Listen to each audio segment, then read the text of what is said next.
I have a question just before you move on down. Please. I mean, because I know that I've heard people ask this, and you know, if it had been known at the time that the attack happened what it really was, because I know that there was confusion about whether it was a more traditional ransomware attack, and victims were attempting to pay the ransom. What could or would have been different in your view?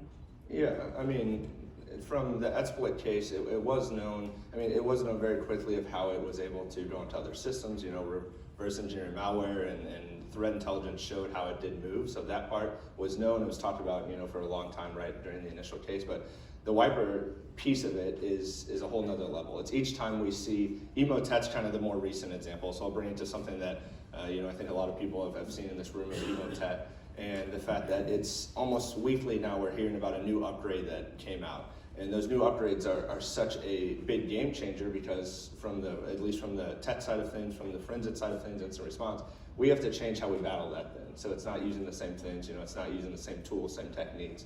And the same thing happened with NowPetya. So because it wiped, it wasn't ransom, you may have had, or you did have quite a few companies trying to pay the ransom, basically paying for nothing to happen. There was no key that was ever there.